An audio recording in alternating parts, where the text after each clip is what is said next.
Jorge Negrete, El silencio del charro cantor. La noche del 15 de septiembre de 1952, el teatro de la ciudad se alzaba como una joya en el corazón de la Ciudad de México. Sus fachadas neoclásicas resplandecían bajo los faroles de gas, mientras una multitud elegante se agolpaba en sus puertas. Las damas lucían sus mejores vestidos de noche y los caballeros portaban trajes impecables.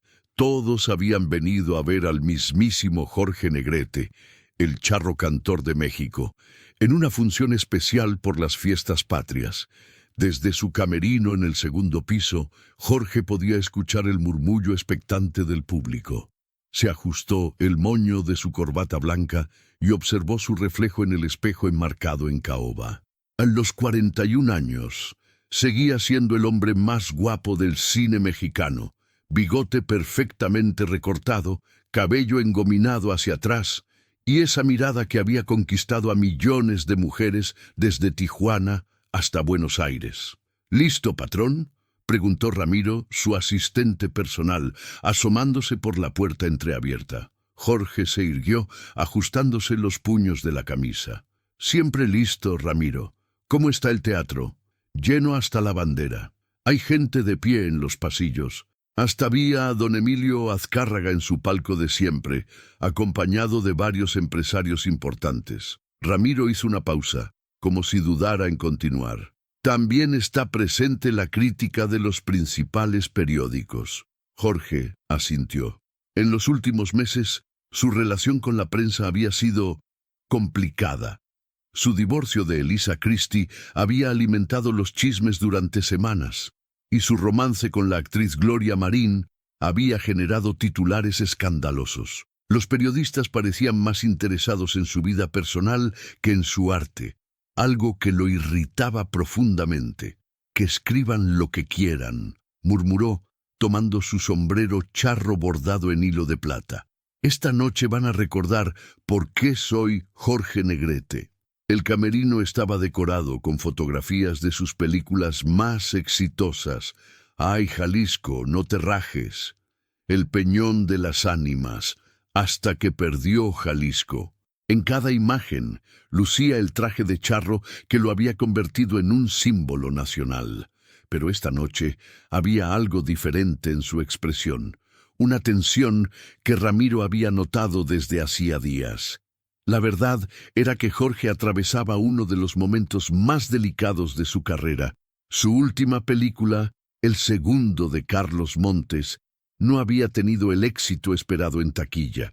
Los productores comenzaban a apostar por nuevos galanes más jóvenes, y algunos columnistas ya hablaban del ocaso del charro cantor. Además, los problemas sindicales en la industria cinematográfica lo tenían preocupado.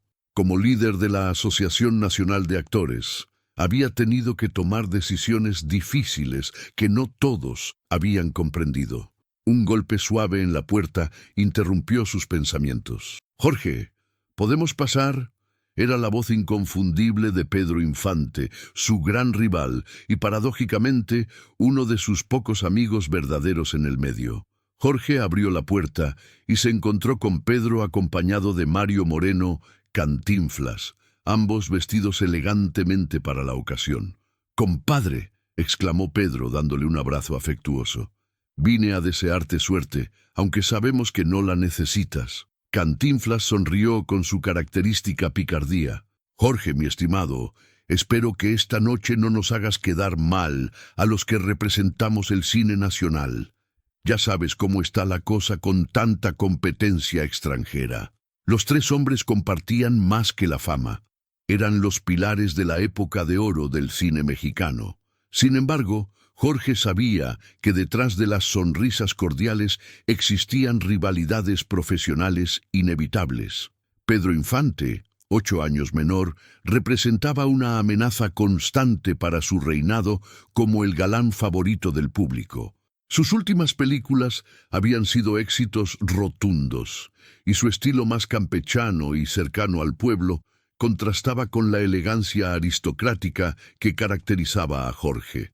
«Tranquilos, muchachos», respondió Jorge con una sonrisa que no llegaba completamente a sus ojos. Esta noche el público va a recordar quién fue el primero en llevar el nombre de México por todo el mundo. Eso no lo duda nadie, intervino Pedro. Pero Jorge detectó cierta reserva en su tono. Por cierto, ¿ya supiste lo de los problemas en los estudios Churubusco? Parece que hay algunos productores muy molestos por las últimas decisiones del sindicato. Jorge se tensó ligeramente.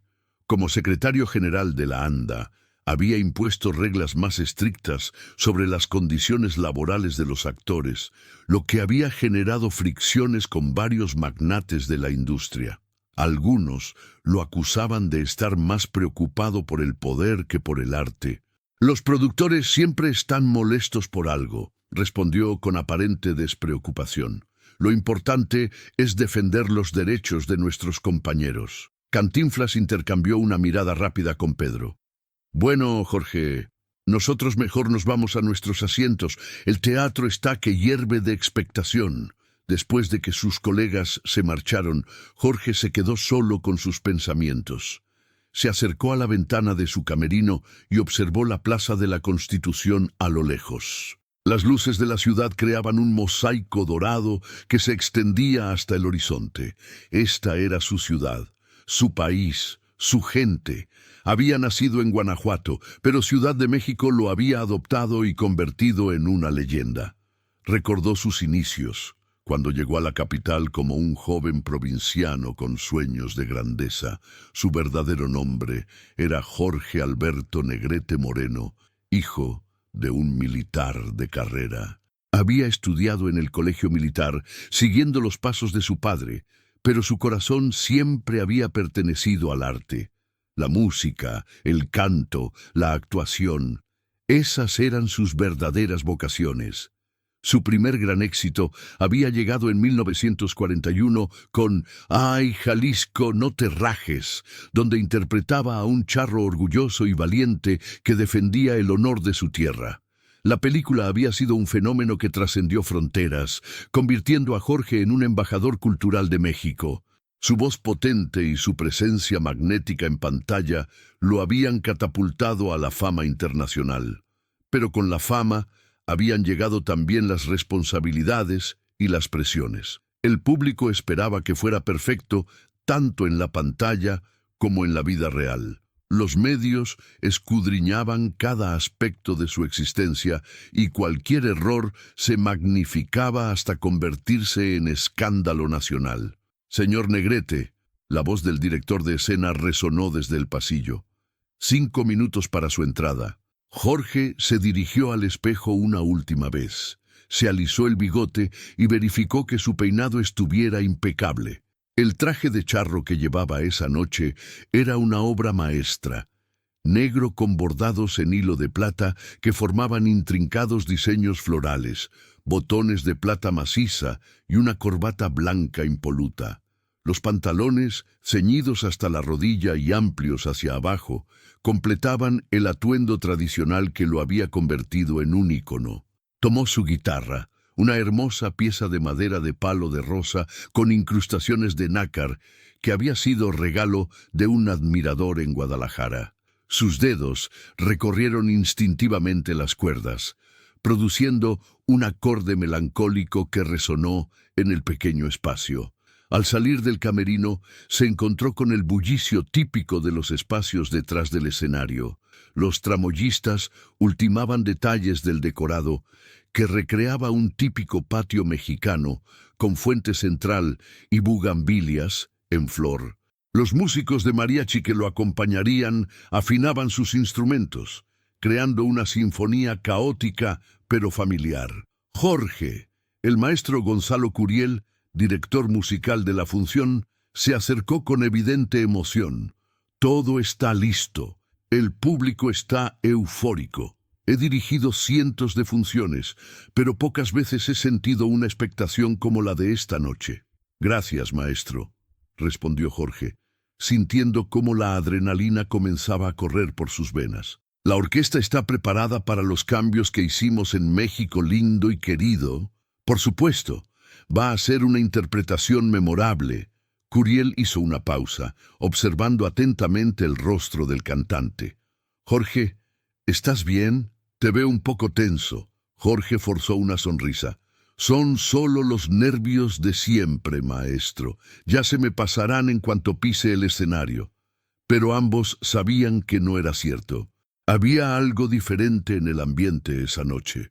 Una tensión que iba más allá de los nervios habituales antes de una presentación. Jorge había recibido algunas llamadas telefónicas extrañas en los últimos días, voces que se negaban a identificarse, pero que insinuaban que tenían información comprometedora sobre él.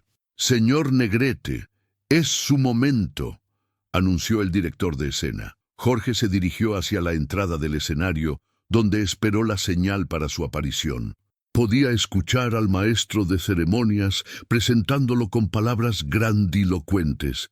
El artista más internacional que ha dado México, el embajador de nuestra cultura en el mundo entero, el incomparable Jorge Negrete.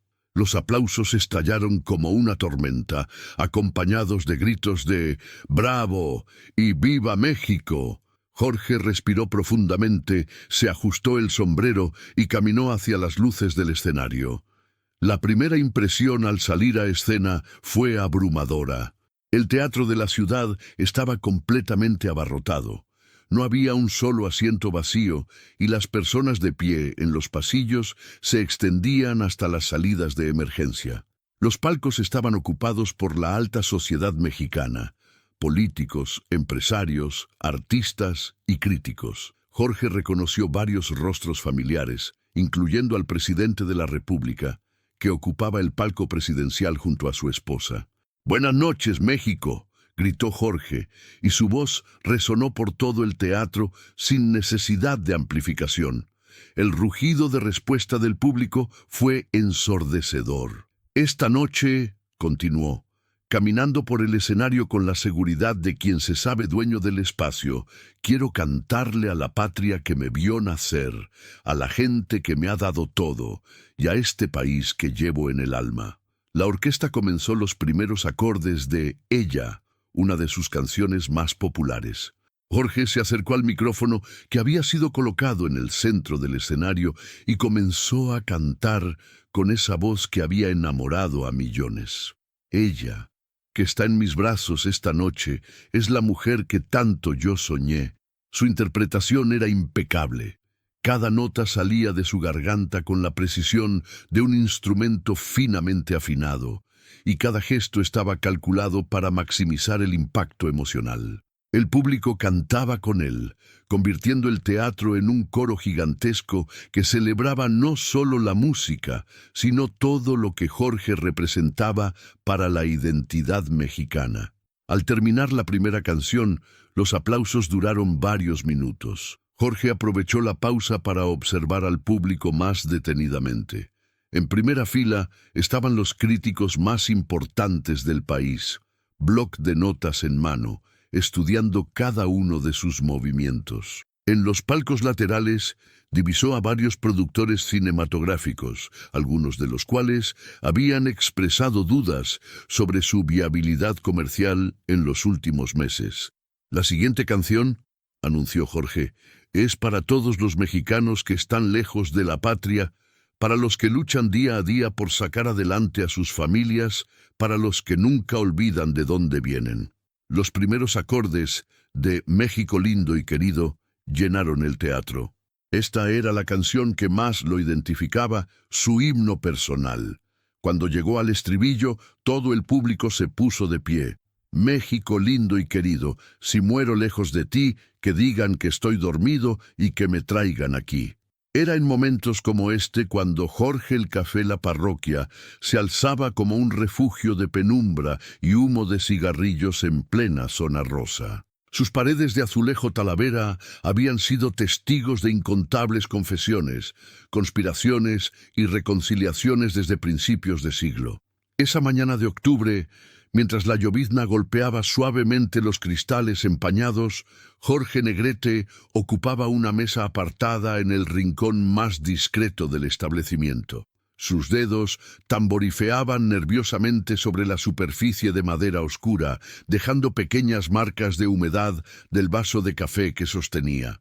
El aroma a canela y piloncillo se mezclaba con el olor acre del tabaco, creando una atmósfera densa que parecía reflejar el peso de sus pensamientos. Habían pasado 3 semanas desde aquella noche fatídica en el teatro de la ciudad, y las ondas expansivas de la acusación pública seguían resonando en cada rincón de su vida. «Disculpe, ¿es usted Jorge Negrete?». La voz tímida de una jovencita lo sacó de sus cavilaciones. Una muchacha de no más de 15 años, con trenzas negras y un vestido de domingo, se acercaba temblorosa con un cuaderno en las manos. «Mi mamá dice que usted canta como los ángeles del cielo». Jorge alzó la vista y por un momento su rostro se suavizó.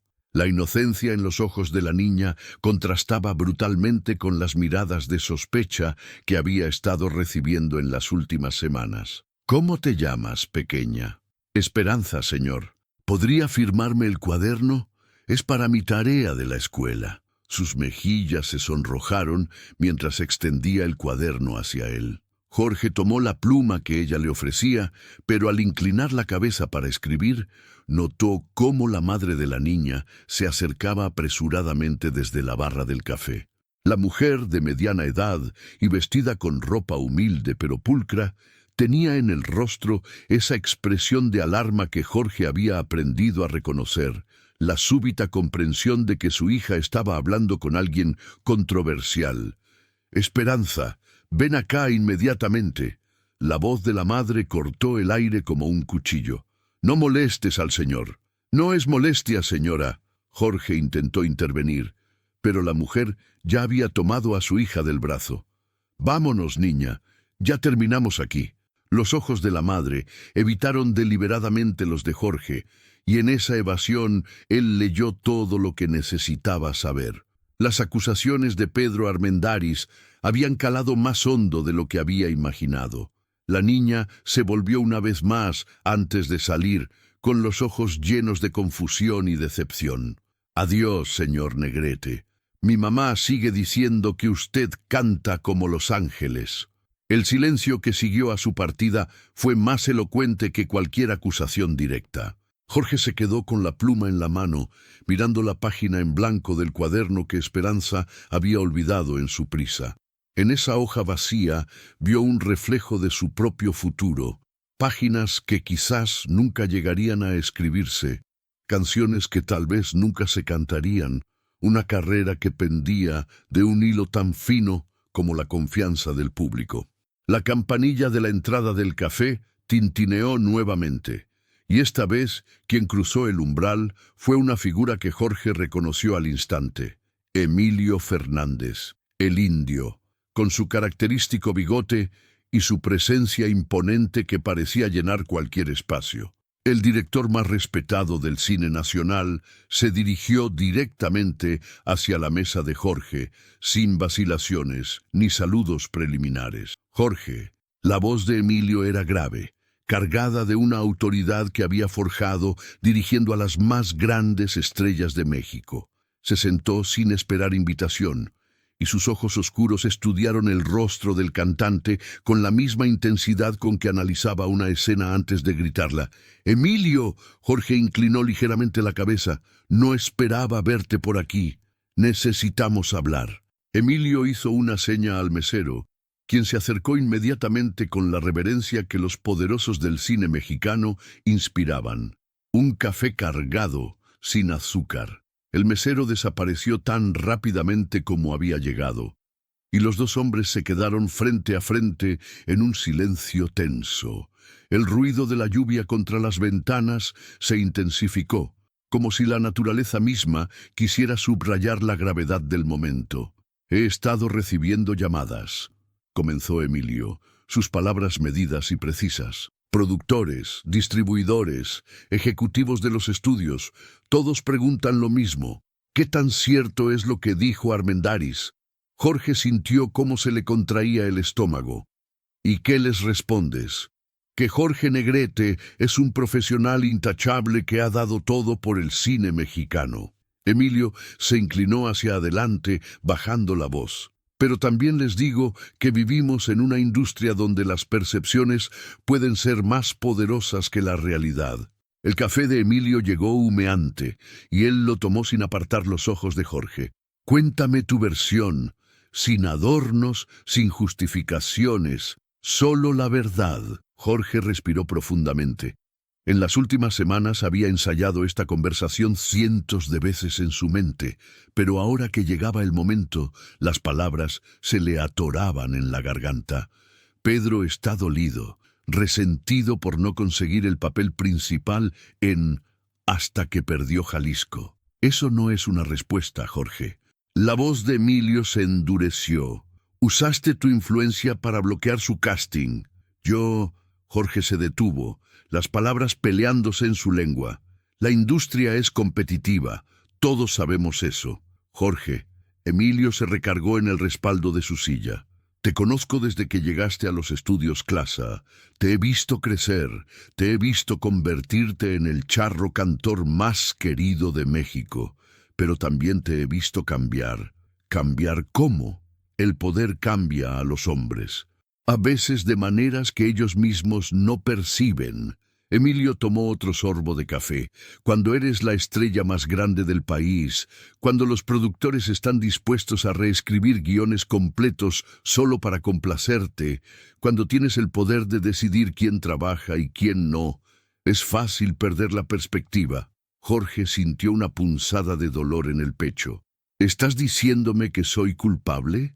Estoy diciéndote que quizás, sin darte cuenta, hayas usado un poder que no sabías que tenías. Emilio se inclinó nuevamente hacia adelante. La pregunta no es si eres culpable o inocente. La pregunta es, ¿qué vas a hacer al respecto? Pedro ya me acusó públicamente. ¿Qué más puedo hacer? Puedes hablar con él, de hombre a hombre, sin cámaras, sin prensa, sin testigos. Emilio terminó su café de un trago. Puedes intentar entender su lado de la historia. Jorge negó con la cabeza.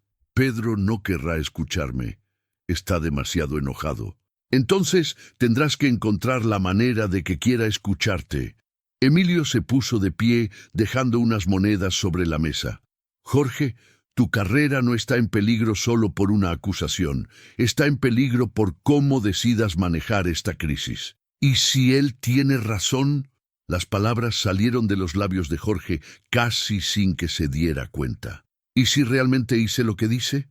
Emilio se detuvo a medio camino hacia la salida. Entonces tendrás que decidir si eres el hombre que pensábamos que eras, o el hombre que Pedro dice que eres. La puerta del café se cerró tras Emilio con un sonido definitivo, dejando a Jorge solo con sus pensamientos y el cuaderno olvidado de una niña llamada Esperanza.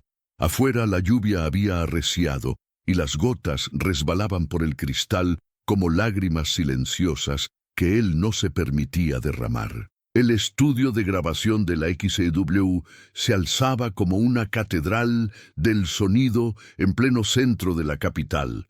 Sus paredes revestidas de corcho y terciopelo habían capturado las voces más emblemáticas de la radiofonía mexicana, desde los dramas de la hora del té hasta las transmisiones deportivas que ponían en vilo a toda una nación. Esa tarde de noviembre, Jorge Negrete se encontraba frente al micrófono dorado que había sido testigo de tantos de sus éxitos, pero su voz sonaba distinta, como si llevara el peso de semanas de insomnio. Desde el fondo de mi alma, escuchen ella, anunció con la cadencia profesional que había perfeccionado a lo largo de años. Pero incluso el técnico de sonido, un veterano de 20 años en la cabina, notó la sutil diferencia en su tono. La orquesta comenzó los primeros acordes, y Jorge cerró los ojos, intentando sumergirse en la melodía como había hecho miles de veces antes. Pero esta vez, las palabras de la canción parecían adquirir un significado diferente, más personal, más doloroso. Cuando llegó al verso «Ella se fue y me dejó como la luna al sol», su voz se quebró casi imperceptiblemente. una fisura tan pequeña que solo los oídos más entrenados podrían detectarla. Al terminar la canción, el silencio en el estudio se prolongó más de lo normal. Los músicos intercambiaron miradas y el director de orquesta, un hombre mayor de cabello canoso llamado Maestro Carrillo, se acercó al micrófono con expresión preocupada. «Jorge, ¿estás bien? Tu voz sonó un poco distinta». «Estoy perfectamente, maestro». Jorge se aflojó la corbata, sintiendo de pronto que el aire acondicionado del estudio no era suficiente. «Quizás sea el cambio de estación». Maestro Carrillo no parecía convencido, pero asintió diplomáticamente. «¿Quieres que hagamos otra toma?» «No, esa estuvo bien». Jorge recogió sus partituras con movimientos mecánicos. «Creo que por hoy es suficiente». Salió del estudio de grabación hacia el pasillo principal de la XCW, donde las fotografías de las grandes estrellas de la radio colgaban como santos en un altar de la fama mexicana. Su propia imagen lo miraba desde varios marcos. Jorge Negrete en sus primeros días como cantante radiofónico, Jorge Negrete promocionando su última película, Jorge Negrete sonriente y confiado, dueño del mundo. La ironía no pasó desapercibida para él mientras caminaba hacia la salida. «¡Jorge!». La voz femenina lo detuvo en seco.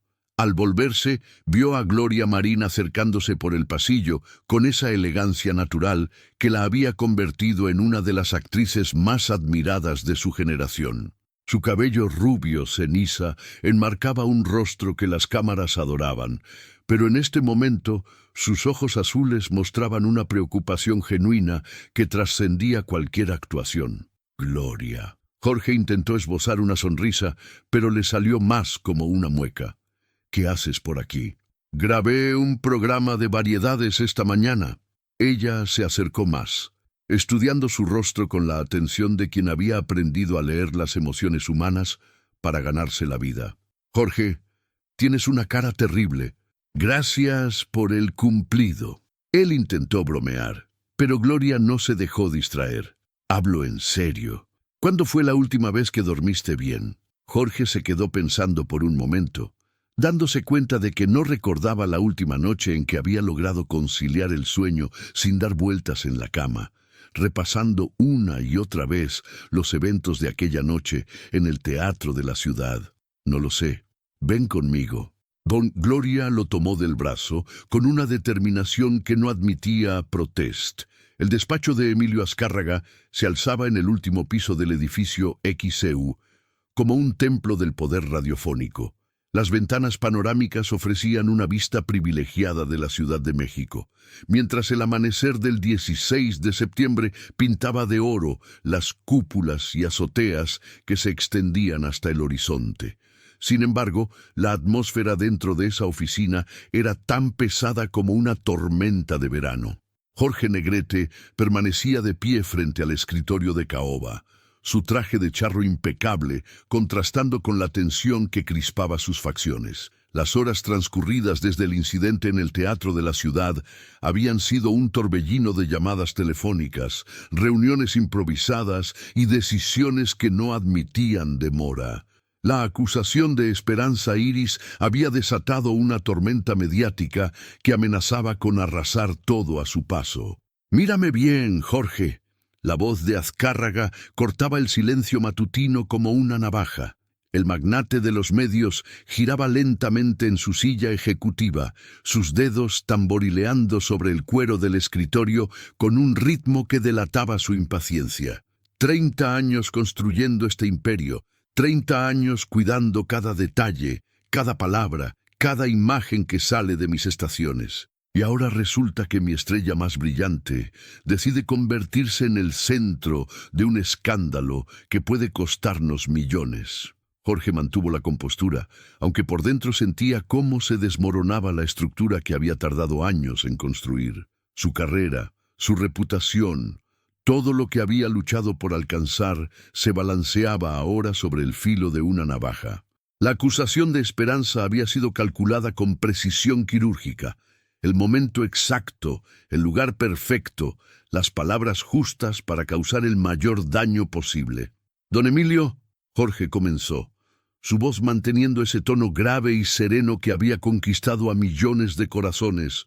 Usted sabe mejor que nadie que en este negocio los rumores vuelan más rápido que la verdad. Lo que pasó anoche. Lo que pasó anoche, Azcárraga lo interrumpió, levantándose bruscamente de su asiento. Fue que una de las actrices más respetadas de México te señaló públicamente como responsable de arruinar la carrera de jóvenes actrices. ¿Tienes idea de lo que eso significa para la imagen de la empresa, para los contratos publicitarios, para las giras internacionales que tenemos programadas? El silencio se extendió entre ambos como un abismo. Jorge conocía demasiado bien los mecanismos del poder en el mundo del espectáculo mexicano. Sabía que detrás de cada gran estrella había una red compleja de intereses, compromisos y lealtades que se movían como piezas en un tablero de ajedrez gigantesco. Y ahora él se había convertido en la pieza más vulnerable de todo el juego. «La verdad», Jorge murmuró, más para sí mismo que para Azcárraga. «A veces la verdad no es suficiente». El magnate se detuvo frente a la ventana, contemplando la ciudad que despertaba bajo sus pies. «La verdad es un lujo que no podemos permitirnos en este momento, Jorge. Lo que necesitamos es una estrategia, una salida digna que no comprometa los intereses de nadie». En ese momento, la puerta del despacho se abrió sin ceremonias.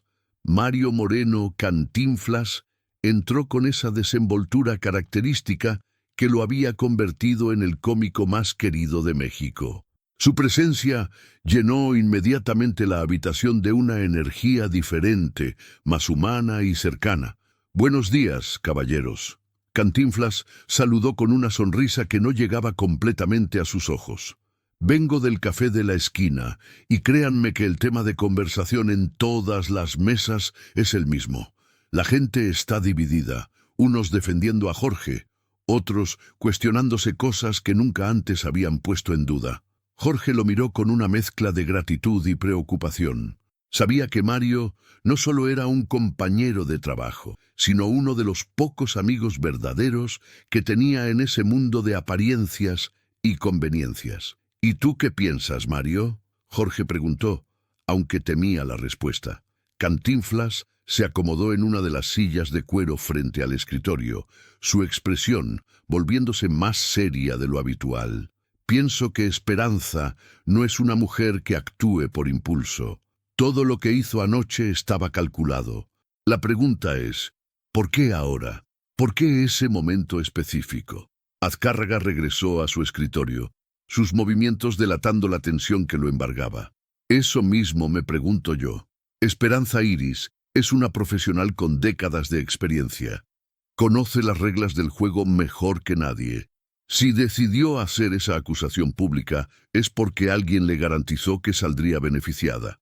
¿Beneficiada cómo? Jorge frunció el ceño, comenzando a vislumbrar las dimensiones reales de la conspiración que se tejía a su alrededor. «Piénsalo».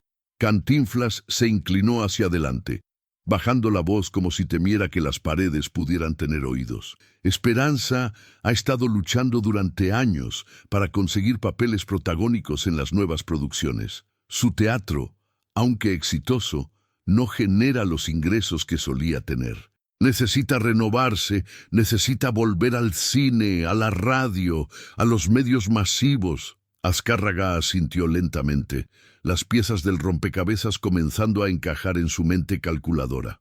¿Y qué mejor manera de llamar la atención que enfrentándose públicamente al charro cantor más famoso de México? Los periódicos van a hablar de ella durante semanas. Los productores van a recordar que sigue siendo una fuerza a tener en cuenta. Jorge sintió cómo se le revolvía el estómago. La idea de que su reputación fuera utilizada como moneda de cambio en los juegos de poder de la industria le resultaba nauseabunda. Había dedicado su vida entera a construir una imagen íntegra, a ser el símbolo de los valores tradicionales mexicanos, el hombre que representaba lo mejor de la cultura nacional. Pero eso no explica por qué eligió esa acusación específica, Jorge murmuró. recordando las palabras exactas que Esperanza había pronunciado. Habló de jóvenes actrices, de promesas incumplidas, de abusos de poder. Esas no son palabras que se lanzan al aire sin fundamento. Un silencio incómodo se instaló en el despacho. Los tres hombres sabían que, independientemente de las motivaciones políticas o comerciales detrás de la acusación, había aspectos de la vida privada de Jorge que no podían ser completamente ignorados. Cantinflas fue el primero en romper el silencio. Jorge, yo te conozco desde hace años. Sé qué tipo de hombre eres, sé cuáles son tus principios, pero también sé que en este negocio todos hemos tenido que tomar decisiones difíciles, decisiones que, vistas desde afuera, pueden malinterpretarse. Jorge se dirigió hacia la ventana, necesitando un momento para ordenar sus pensamientos. La ciudad se extendía ante él como un mar de posibilidades y amenazas. Cada edificio, cada calle, cada plaza contenía memorias de su ascenso meteórico, de los momentos de gloria que ahora parecían tan frágiles y lejanos. Hubo una chica, Jorge comenzó, su voz apenas un susurro. Se llamaba Carmen Molina. Tenía 19 años cuando llegó a mi oficina con un demo casero y una carta de recomendación de su pueblo natal en Michoacán. Azcárraga y Cantinflas intercambiaron una mirada. Ambos intuían que estaban a punto de escuchar algo que cambiaría por completo su perspectiva de la situación. Era talentosa. Jorge continuó, sin apartar la vista de la ventana. Muy talentosa. Tenía una voz pura, cristalina, y una presencia escénica natural que era imposible de ignorar. Le conseguí algunas presentaciones menores. La incluí en 2 de mis espectáculos como corista. ¿Y qué pasó? Cantinflas preguntó suavemente. Jorge cerró los ojos, reviviendo memorias que había tratado de enterrar durante meses. Comenzó a malinterpretar la ayuda profesional que le brindaba. Pensó que había algo más, algo personal entre nosotros. Cuando le dejé claro que mi interés era puramente artístico, cuando le expliqué que estaba comprometido con María Félix y que mi vida sentimental no estaba abierta a negociación, se sintió traicionada. ¿Traicionada cómo? Azcárraga se inclinó hacia adelante, su instinto empresarial captando inmediatamente las implicaciones legales y mediáticas de la historia. Comenzó a decir que yo le había prometido más de lo que podía ofrecer, que había jugado con sus sentimientos, que había aprovechado mi posición de poder para hacerle creer cosas que no eran ciertas. Jorge se volvió hacia sus compañeros, su rostro mostrando el peso de meses de culpa y confusión. La verdad es que nunca le prometí nada más que una oportunidad profesional, pero ella interpretó mi mentoring como algo romántico. Cantinflas se frotó la barbilla, procesando la información. ¿Y cómo terminó todo? Carmen desapareció de la Ciudad de México hace 6 meses. Se fue sin decir palabra, abandonó las pocas presentaciones que tenía programadas. Algunos dijeron que había regresado a su pueblo, otros que se había ido a Los Ángeles a probar suerte en Hollywood.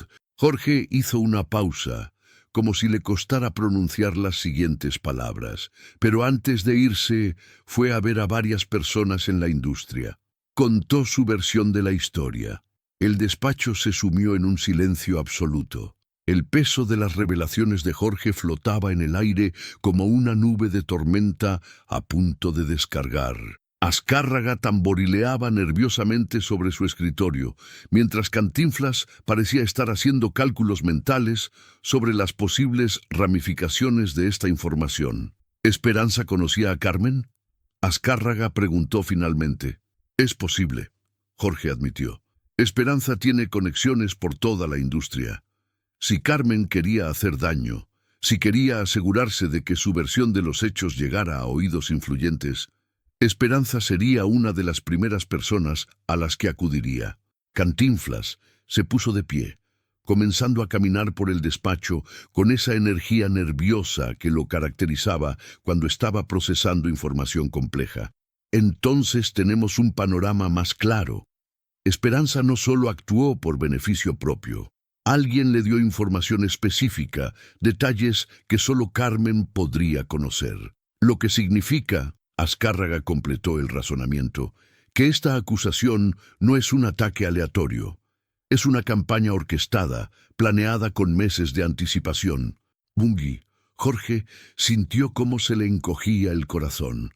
La dimensión real de la conspiración comenzaba a revelarse ante sus ojos, y las implicaciones eran mucho más profundas de lo que había imaginado inicialmente.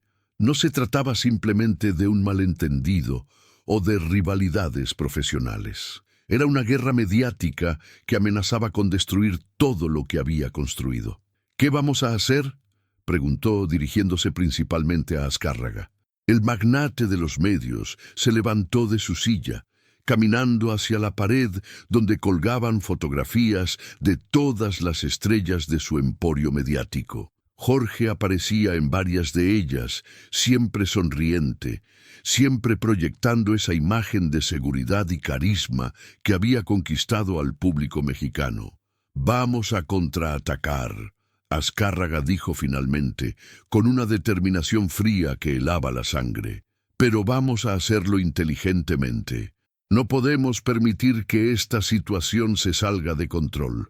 La casa de Jorge Negrete en las lomas de Chapultepec se alzaba como un refugio de silencio en medio de la tormenta mediática que había desatado la acusación de Esperanza Iris. Los jardines perfectamente cuidados, las fuentes de cantera rosa y la madrugada del 15 de marzo de 1952 encontró a Jorge Negrete despierto en su estudio privado de la casa de Coyoacán. Las primeras luces del amanecer se filtraban a través de las cortinas de terciopelo granate, iluminando tenuemente los retratos familiares que decoraban las paredes de madera oscura. El aire matutino llevaba consigo el aroma del café recién molido que María, la cocinera, preparaba religiosamente cada día a las 5 de la mañana. Jorge observaba fijamente una carta que había llegado la noche anterior, entregada en mano por un mensajero que desapareció tan rápido como había aparecido. El sobre de papel manila no llevaba remitente, pero el contenido había mantenido al charro cantor en vela durante horas. Las líneas mecanografiadas contenían información detallada sobre los movimientos financieros de Fernando Casas, fechas precisas de reuniones secretas y, lo más inquietante, fotografías que comprometían no solo al productor, sino a varios funcionarios del gobierno. «Por favor, señor Jorge, debe desayunar algo», murmuró María desde el umbral, sosteniendo una bandeja con huevos rancheros y tortillas recién hechas. Sus ojos reflejaban la preocupación de quien había trabajado para la familia Negrete durante más de una década. «Gracias, María, pero no tengo hambre», respondió Jorge sin apartar la vista de los documentos. «Dime, ¿ha llegado alguien esta mañana? ¿Algún visitante inesperado?» La mujer negó con la cabeza mientras dejaba la bandeja sobre una mesa auxiliar.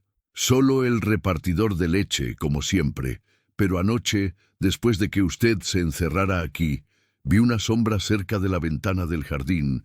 Pensé que era el gato del vecino, pero...» Jorge se levantó bruscamente, acercándose a la ventana. El jardín lucía sereno bajo la luz matinal, con las bugambilias moradas balanceándose suavemente en la brisa. Sin embargo, había algo en el ambiente que le generaba una sensación de vigilancia constante, como si ojos invisibles observaran cada uno de sus movimientos. El teléfono sonó con estrépito, rompiendo el silencio contemplativo. Jorge titubeó un momento antes de contestar, sabiendo que cada llamada podía traer nuevas complicaciones. «Jorge, necesito verte urgentemente». La voz de Pedro Infante sonaba tensa, casi susurrante. «No puedo hablar por teléfono. Nos vemos en el café de Tacuba en 1 hora. Ven solo». Antes de que Jorge pudiera responder, la línea se cortó. La urgencia en la voz de su colega y rival le provocó un nudo en el estómago. Pedro nunca había mostrado esa clase de nerviosismo, ni siquiera durante las discusiones más acaloradas en las reuniones de la Asociación de Actores. Una hora después, Jorge caminaba por las calles del centro histórico rumbo al Café de Tacuba. Había optado por usar un sombrero de ala ancha y lentes oscuros, un disguise que le permitía moverse con relativa discreción entre la multitud matutina. Los vendedores ambulantes ya ocupaban sus puestos habituales. El señor Ramírez con su carrito de camotes, la señora Esperanza vendiendo flores de cempasúchil y el joven Julián lustrando zapatos en la esquina de Madero. El Café de Tacuba mantenía su ambiente colonial intacto, con sus mesas de madera maciza y sus paredes adornadas con azulejos de Talavera. Pedro ya estaba esperando en una mesa del fondo, parcialmente oculto detrás de un periódico. Sus dedos tamborileaban nerviosamente sobre la superficie de madera y sus ojos se movían constantemente hacia la entrada. «¿Qué es tan urgente que no podías decirlo por teléfono?», preguntó Jorge mientras se sentaba, manteniendo la voz baja. Pedro dobló el periódico lentamente, revelando un rostro marcado por la preocupación. «Anoche recibí una visita muy particular, 2 hombres que dijeron representar ciertos intereses gubernamentales. Me mostraron fotografías, Jorge, fotografías tuyas entrando y saliendo de lugares que podrían malinterpretarse». Jorge sintió que la sangre se le helaba. «¿Qué clase de fotografías? Tú saliendo del despacho de algunos políticos conocidos por su oposición al régimen actual. Reuniones que podrían interpretarse como conspirativas. Me dijeron que tenían material similar sobre varios artistas de la industria y que estaban preparando una campaña para limpiar el ambiente cultural del país». El mesero se acercó discretamente, pero Pedro lo despidió con un gesto. La conversación era demasiado delicada para interrupciones. «¿Qué querían de ti?», insistió Jorge. «Que me mantuviera al margen, que no interfiriera cuando llegara el momento de actuar. Me insinuaron que mi carrera podría beneficiarse si colaboraba con sus planes de renovación cultural».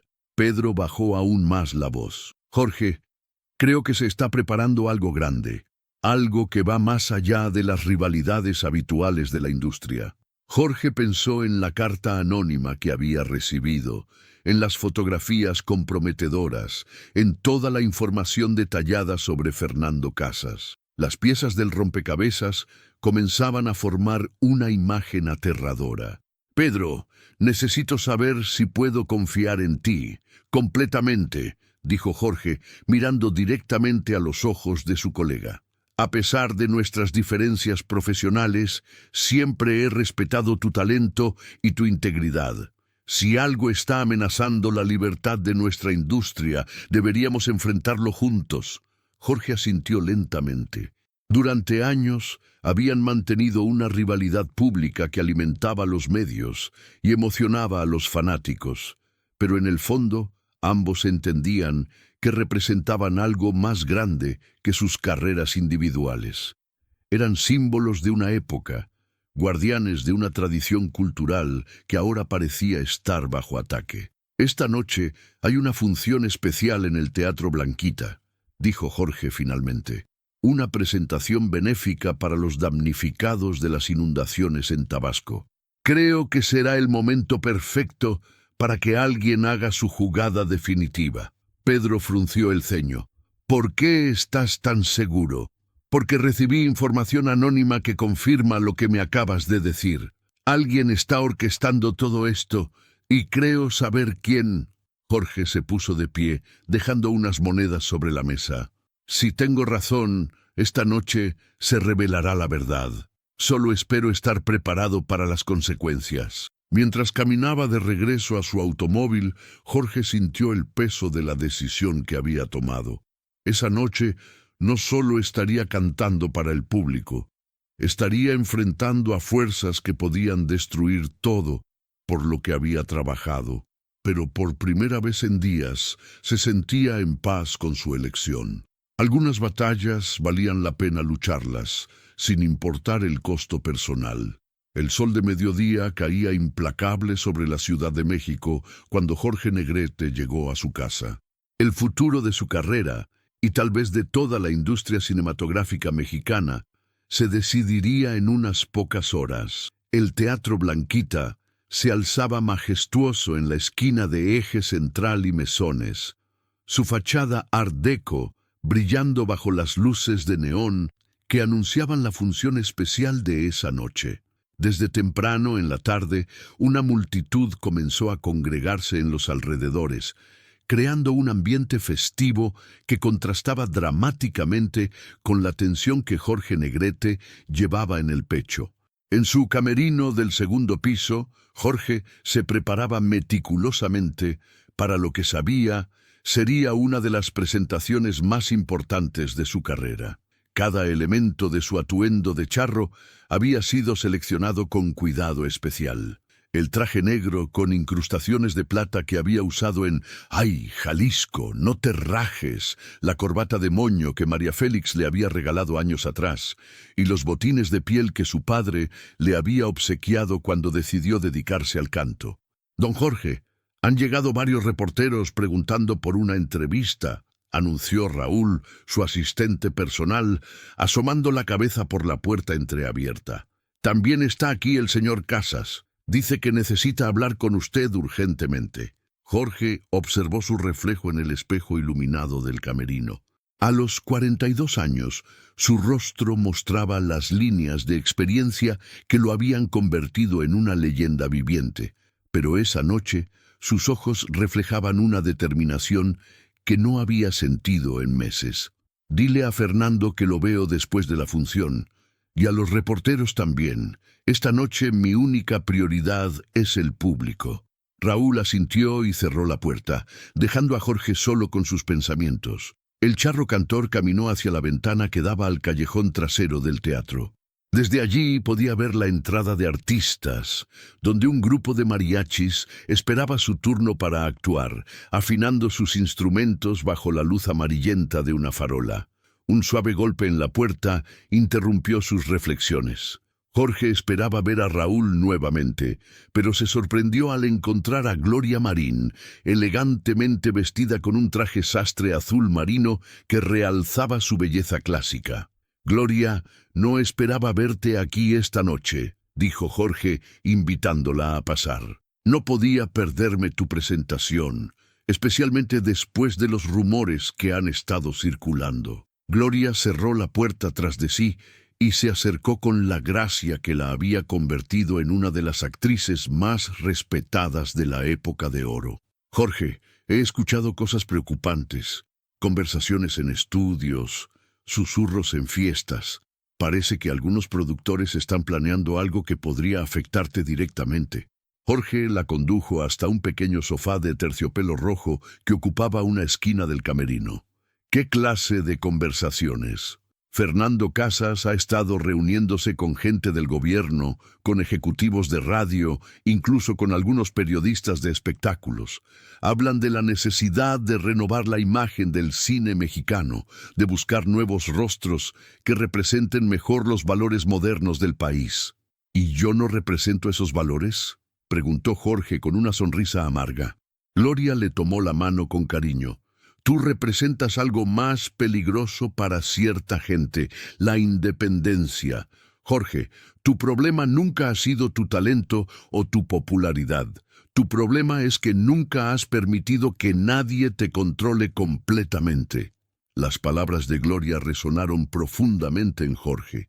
Durante toda su carrera, había mantenido un equilibrio delicado entre complacer a los productores y preservar su integridad artística. Había rechazado proyectos que consideraba indignos, había apoyado públicamente causas sociales controvertidas y había usado su influencia para ayudar a colegas menos afortunados. «Esta mañana me reuní con Pedro Infante», confesó Jorge. «Me contó que recibió una visita muy interesante. Parece que hay gente muy poderosa interesada en reorganizar nuestra industria». Gloria asintió gravemente. Pedro no fue el único. María Félix también recibió una propuesta similar.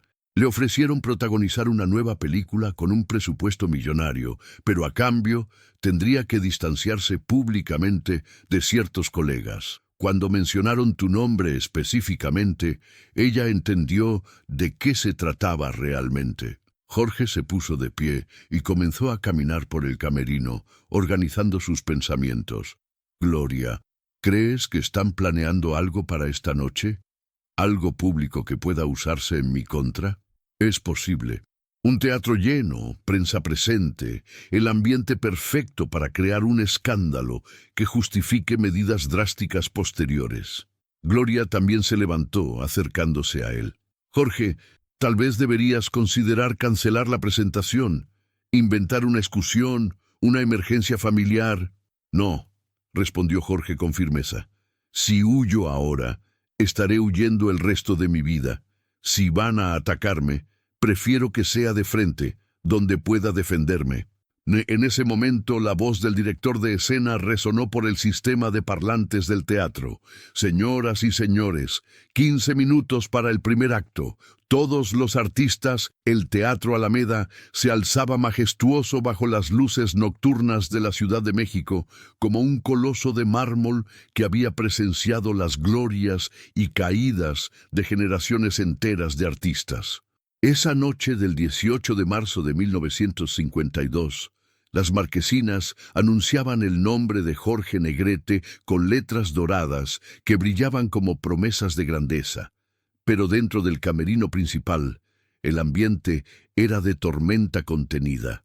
Jorge se ajustaba el traje de charro plateado frente al espejo, cada movimiento calculado y preciso, como un ritual que había perfeccionado durante décadas de presentaciones. Sin embargo, sus ojos reflejaban algo diferente esa noche, una mezcla de determinación y melancolía que sus colaboradores más cercanos habían aprendido a reconocer como presagio de decisiones trascendentales. Patrón, el teatro está a reventar, anunció Ramón Valdés, su asistente personal, asomando la cabeza por la puerta entreabierta. Hay gente hasta en los pasillos.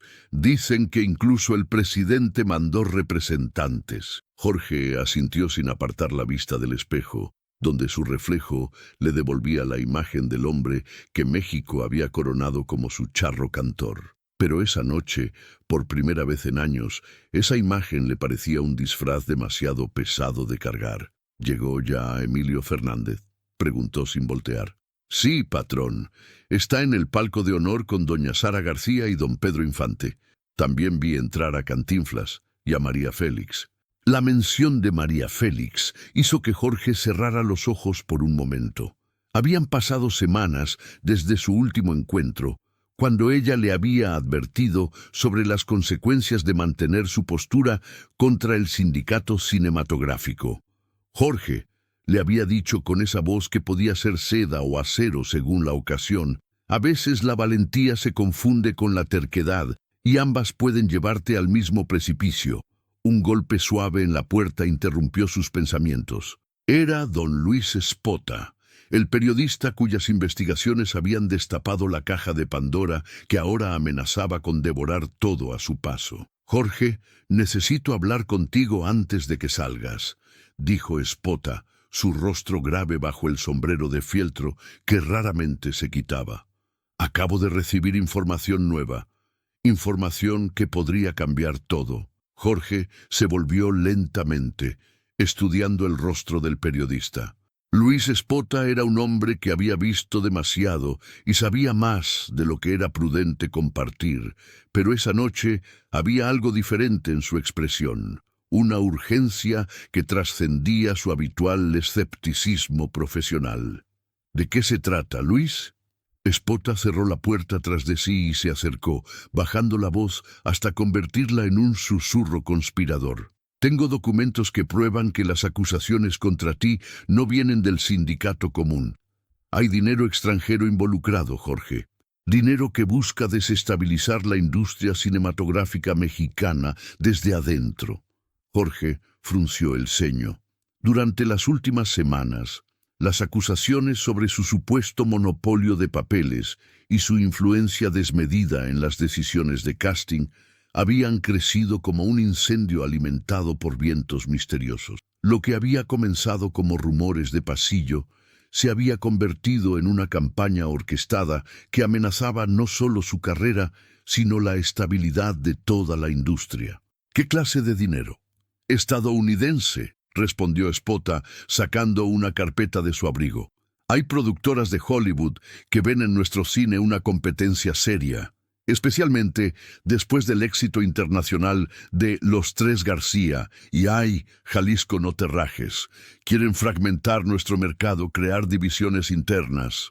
Jorge tomó la carpeta con manos que temblaron ligeramente. Los documentos que contenía eran fotografías de cheques, correspondencia interceptada y testimonios de intermediarios que habían sido pagados para sembrar discordia entre las figuras más prominentes del cine mexicano. Esto explica muchas cosas, murmuró Jorge, pasando las páginas con creciente asombro. Los ataques coordinados, la sincronización de las acusaciones. Pero también complica tu situación, interrumpió Spota.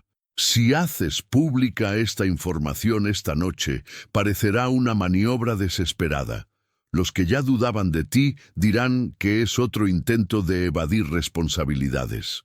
Jorge cerró la carpeta y la devolvió al periodista. Fuera del camerino, podía escuchar el murmullo creciente del público que esperaba su aparición.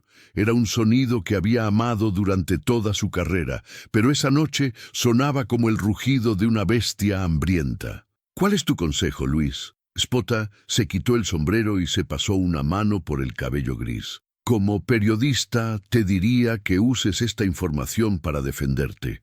Como amigo, no estoy seguro. A veces la verdad llega demasiado tarde para cambiar las percepciones.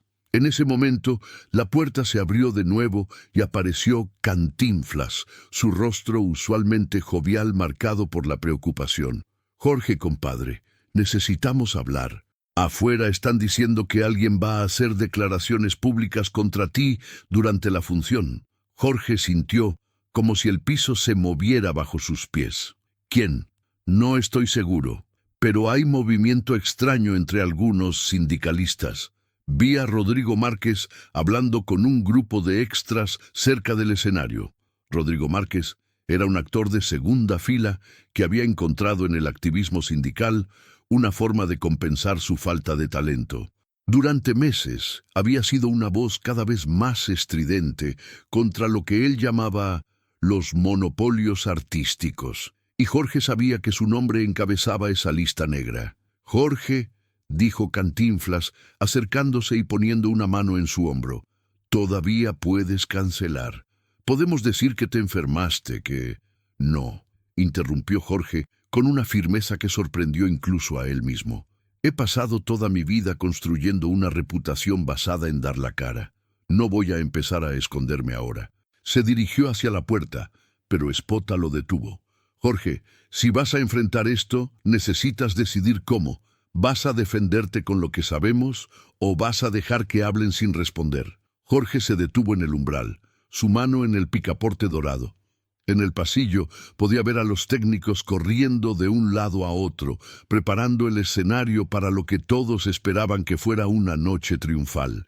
Pero él sabía que sería algo muy diferente. A veces, dijo lentamente, como si las palabras emergieran de lo más profundo de su alma. El silencio dice más que 1000 discursos. El telón del Teatro Alameda se alzó esa noche como la cortina de un drama que nadie había escrito, pero que todos presentían. Jorge Negrete apareció en el escenario con su presencia magnética de siempre, pero quienes lo conocían bien podían percibir una tensión diferente en sus movimientos, una gravedad que trascendía la solemnidad natural de sus actuaciones. El público lo recibió con una ovación que hizo temblar las columnas del histórico teatro. 1200 personas se pusieron de pie como un solo cuerpo, y durante esos primeros minutos parecía que la controversia de las últimas semanas se desvanecía bajo el poder transformador de su presencia escénica. Jorge comenzó con Corazón, su voz llenando cada rincón del teatro con esa calidez que había conquistado corazones desde Guadalajara hasta Buenos Aires. En el palco principal, María Félix lo observaba con una mezcla de admiración y preocupación que pocos podían interpretar. A su lado, Pedro Infante Asentía al compás de la música, pero sus ojos no se apartaban del rostro de su colega y rival amistoso. «Está diferente esta noche», murmuró Sara García al oído de Emilio Fernández. «Hay algo en su manera de cantar». El indio Fernández asintió gravemente. Como director, había aprendido a leer las emociones de los artistas como mapas de navegación, y esa noche el mapa de Jorge Negrete mostraba aguas turbulentas por delante.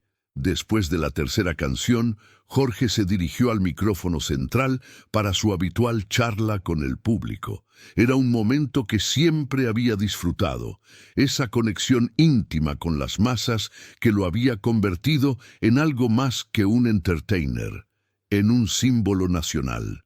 «Querido público mexicano», comenzó con su voz profunda, resonando por los altavoces. «Esta noche quiero agradecer», pero no pudo terminar la frase. Desde las butacas de la platea, una voz se alzó cortante y clara, atravesando el murmullo respetuoso de la audiencia como una navaja. «Jorge Negrete, es hora de que respondas por tus crímenes contra los trabajadores del cine». Un silencio sepulcral se apoderó del teatro. Jorge se quedó inmóvil frente al micrófono, sus ojos buscando la fuente de la interrupción. En la quinta fila, un hombre de mediana edad se había puesto de pie, sosteniendo un papel en sus manos temblorosas. «Durante años has monopolizado los mejores papeles, mientras actores talentosos se quedaban sin trabajo», continuó el hombre, su voz quebrándose por los nervios, pero manteniendo su determinación. «Has usado tu influencia para sabotear carreras y beneficiar solo a tus amigos». El teatro se había convertido en un hervidero de murmullos y exclamaciones. Algunos espectadores silbaban al interruptor, otros gritaban «déjalo hablar». La tensión era palpable, eléctrica, como el aire antes de una tormenta de verano en el Distrito Federal. Jorge permaneció en el centro del escenario, sus manos sujetando el micrófono, pero sin llevárselo a los labios. En los palcos, las personalidades más importantes del entretenimiento mexicano lo observaban expectantes. Todos conocían a Jorge como un hombre de respuestas rápidas, de defensas apasionadas, de contraataques certeros. Pero esa noche, por primera vez en su carrera pública, el charro cantor guardaba silencio. «Responde», gritó otra voz desde el fondo del teatro. «Defiéndete si puedes». El hombre de la quinta fila, emboldecido por el apoyo, continuó su acusación. «Sabemos de los contratos que has bloqueado, de los proyectos que has saboteado.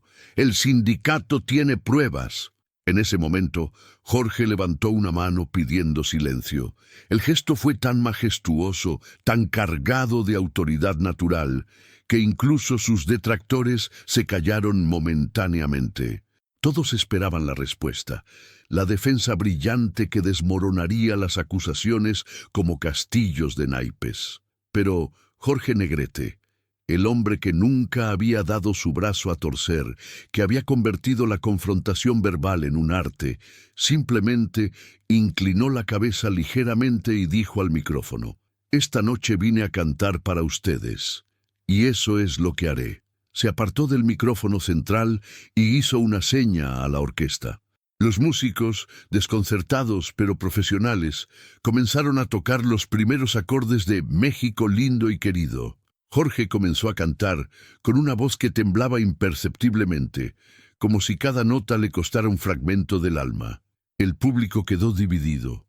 Una parte, descontenta con la falta de respuesta, comenzó a abuchear y gritar. Otra parte, conmovida por lo que interpretaban como dignidad bajo fuego, aplaudía con más fervor que antes. En los palcos, el silencio era absoluto. «No puedo creer lo que estoy viendo», murmuró Cantinflas a Tintán, quien había llegado tarde y se había perdido la confrontación inicial. Jorge nunca había dejado pasar algo así. María Félix se levantó de su asiento y comenzó a caminar hacia la salida, pero se detuvo en la puerta del palco, volviéndose una vez más para observar al hombre que cantaba en el escenario como si su vida dependiera de ello. Mientras tanto, en el amanecer del día siguiente al incidente en el Teatro Alameda, llegó con una quietud extraña a la Ciudad de México. Las calles empedradas del centro histórico parecían susurrar los ecos de lo que había ocurrido la noche anterior, mientras los primeros rayos de sol se filtraban entre los edificios coloniales, creando sombras alargadas que se extendían como dedos acusadores sobre el pavimento húmedo. Jorge Negrete despertó en su estudio privado, donde había permanecido toda la noche sin dormir. Sus ojos, inyectados en sangre, contemplaban fijamente el techo de vigas de madera, mientras su mente reproducía una y otra vez los eventos de las últimas horas. El silencio de su casa en Coyoacán contrastaba dramáticamente con el tumulto que había vivido en el teatro, pero ese silencio no le otorgaba paz alguna. Se incorporó lentamente, sintiendo cada uno de sus 42 años como si fueran el doble. Su traje de charro, cuidadosamente colgado en el armario, parecía observarlo con reproche. Había sido testigo silencioso de su humillación, de su decisión de no defenderse cuando toda su carrera había sido construida sobre la base de nunca dar un paso atrás. Los periódicos matutinos no tardaron en llegar. Carmen, su fiel ama de llaves, los dejó discretamente sobre la mesa del desayuno sin atreverse a mirarlo a los ojos. Los titulares eran despiadados. Jorge Negrete guarda silencio ante grave acusación. El charro cantor sin palabras. Culpa o estrategia. El misterioso silencio de Negrete. Cada línea era como una puñalada. Los periodistas habían hecho su trabajo con la eficiencia brutal que los caracterizaba, especulando sobre los motivos de su silencio, analizando cada gesto, cada expresión de su rostro durante esos minutos eternos en el escenario. Algunos lo defendían tímidamente, sugiriendo que su silencio era digno. Otros lo crucificaban sin piedad, interpretando su falta de respuesta como una admisión tácita de culpabilidad. El teléfono no había parado de sonar desde las 6 de la mañana. Carmen había recibido instrucciones de no pasar ninguna llamada, pero la insistencia de los reporteros, productores y colegas era implacable. Cada timbrazo era como el repique de una campana fúnebre, anunciando la muerte simbólica de su reputación intachable. Hacia el mediodía, cuando el sol mexicano alcanzaba su punto más alto y castigaba sin misericordia las calles de la capital, Jorge finalmente decidió vestirse. Se colocó una guayabera blanca impecable, pantalones de lino gris y sus zapatos de cuero favoritos. Si iba a enfrentar las consecuencias de su decisión, lo haría con la dignidad que había caracterizado toda su carrera. El trayecto hacia los estudios de Clasa Films fue una odisea emocional. Cada semáforo, cada esquina, parecía poblada de miradas curiosas y murmuros. Los transeúntes lo reconocían y se quedaban inmóviles, como si estuvieran viendo a un fantasma. Algunos se acercaban tímidamente, buscando una explicación, una palabra que pudiera restaurar la imagen del ídolo que habían venerado durante tantos años. Al llegar a los estudios, se encontró con una multitud de reporteros que lo esperaban como buitres. Las cámaras fotográficas disparaban sin cesar. Los micrófonos se extendían hacia él como tentáculos hambrientos de declaraciones. Las preguntas se sucedían en una cacofonía desesperante. ¿Por qué no se defendió anoche, señor Negrete? ¿Es cierta la acusación que se hizo contra usted?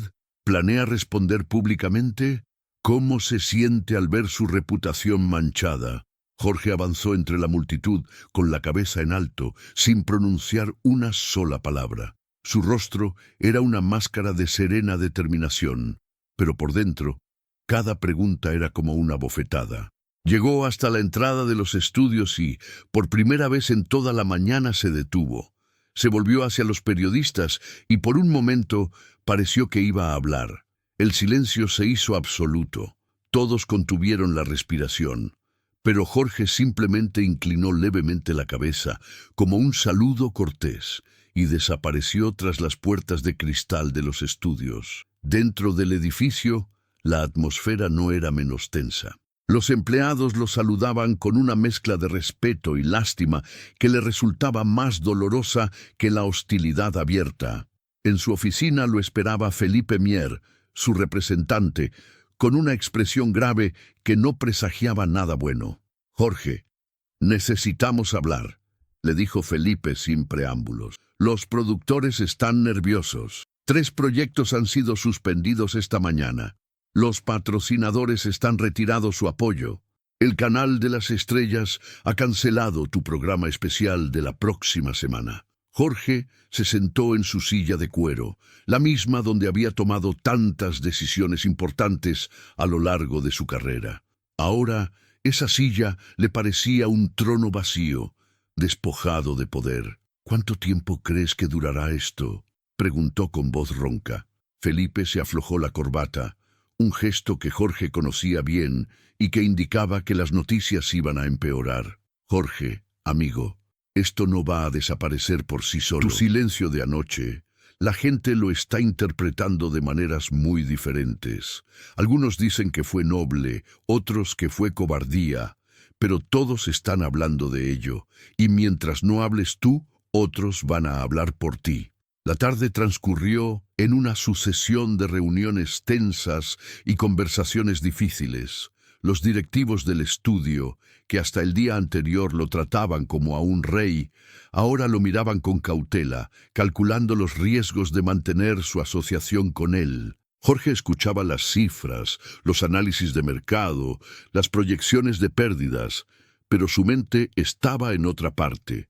Pensaba en María Félix, que había estado presente en el teatro la noche anterior. Su mirada, cuando él decidió no responder a la acusación, había sido indescifrable. Decepción, comprensión, alivio. No podía saberlo, y esa incertidumbre lo carcomía tanto como las especulaciones de la prensa. Al caer la noche, Jorge finalmente regresó a su casa en Coyoacán. El barrio, normalmente tranquilo, estaba invadido por curiosos y reporteros que habían montado una vigilia improvisada frente a su residencia. Las cámaras de los noticiarios televisivos iluminaban la calle con una luz artificial que convertía la escena en algo surreal. Logró entrar por la puerta trasera, evitando el circo mediático de la entrada principal. Una vez dentro, se dirigió directamente a su estudio y cerró la puerta con llave. Allí, rodeado de sus trofeos, fotografías con personalidades del mundo del espectáculo y recuerdos de una carrera estelar, Jorge Negrete se permitió por fin mostrar la vulnerabilidad que había estado ocultando todo el día. Se dejó caer en su sillón favorito, y por primera vez desde la noche anterior, las lágrimas comenzaron a brotar. No eran lágrimas de autocompasión, sino de frustración y dolor, por ver cómo una decisión que había tomado por honor estaba siendo malinterpretada y utilizada para destruir todo lo que había construido. El reloj de péndulo de la esquina marcaba la medianoche cuando Jorge finalmente se secó los ojos y tomó una decisión. Se acercó a su escritorio de caoba, tomó una hoja de papel membretado y comenzó a escribir. No era una declaración pública, ni una defensa tardía. Era una carta dirigida a alguien muy especial, alguien que merecía conocer la verdad detrás de su silencio. La pluma se deslizaba sobre el papel con la fluidez de quien tiene las ideas claras, a pesar del tormento emocional. Jorge escribía para la posteridad, para aquellos que un día podrían juzgar sus acciones con la perspectiva que solo otorga el tiempo. Escribía para sí mismo, tratando de encontrar sentido a una decisión que había cambiado para siempre el curso de su vida. Afuera, los reporteros seguían esperando. Las luces de las cámaras creaban sombras danzantes en las paredes de su estudio. El mundo quería respuestas, explicaciones, justificaciones, pero Jorge Negrete había aprendido que hay momentos en la vida donde el silencio es la respuesta más honesta que se puede dar, incluso si el precio de ese silencio es el sacrificio de la propia reputación. La noche se extendía ante él, larga y llena de incertidumbre, pero por primera vez desde el incidente en el teatro, Jorge sintió una extraña paz interior. Había tomado una decisión difícil y estaba dispuesto a vivir con las consecuencias. El tiempo se encargaría de revelar si había elegido el camino correcto o si había cometido el error más grande de su carrera. 3 semanas después del incidente en el Teatro Alameda, la Ciudad de México había desarrollado una memoria selectiva cruel. Los periódicos habían encontrado nuevos escándalos que explotar, las radios habían regresado a su programación habitual y el público había dirigido su atención hacia otros entretenimientos. Pero para Jorge Negrete, esas 3 semanas habían sido las más largas de su vida. El silencio que había elegido esa noche fatídica se había convertido en su compañero constante. No era el silencio contemplativo del artista que busca inspiración, sino un silencio pesado, cargado de preguntas sin respuesta y de decisiones que reverberaban como ecos en una cueva profunda. La mañana del 8 de abril amaneció con una lluvia suave que empapaba las calles de Coyoacán. Jorge se había levantado temprano, como era su costumbre, pero ya no para prepararse para alguna grabación o compromiso profesional. Los contratos habían disminuido considerablemente y los que llegaban ya no eran proyectos estelares, sino propuestas menores que apenas mantenían su presencia en el medio. Mientras desayunaba en soledad en el comedor de su casa, observando las gotas de lluvia deslizarse por los cristales de la ventana, llegó Carmen con una expresión inusualmente seria. «Señor Jorge, hay una visita que insiste en verlo. Dice que es muy importante y que usted la está esperando». Jorge alzó la vista, extrañado. No esperaba a nadie y hacía semanas que había cancelado todas las citas sociales. Su círculo íntimo se había reducido dramáticamente. Algunos, por lealtad genuina, se habían alejado para no ser salpicados por la controversia. Otros, por conveniencia, habían decidido esperar a que las aguas se calmaran antes de reanudar la amistad. «¿Quién es Carmen?» «Una señora mayor, muy elegante. Dice llamarse Esperanza Iris». El nombre golpeó a Jorge como un rayo.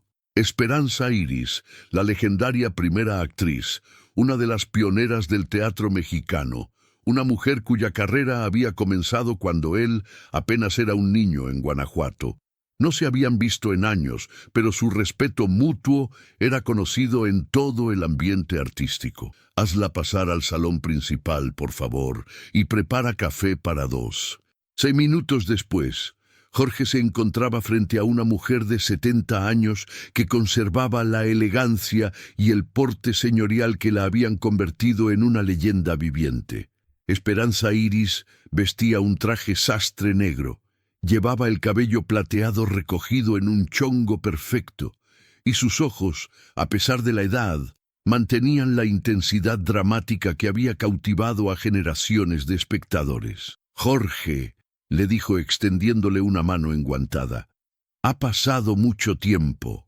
«Maestra Esperanza», respondió Jorge besando respetuosamente su mano, «es un honor recibirla en mi casa. ¿A qué debo el placer de su visita?» La veterana actriz se acomodó en el sofá de terciopelo con la gracia de quien había pasado décadas dominando los escenarios. Aceptó la taza de café que le ofreció Carmen y observó a Jorge con una mirada penetrante que parecía leer más allá de las apariencias. «He venido porque estoy preocupada por ti, muchacho. Y también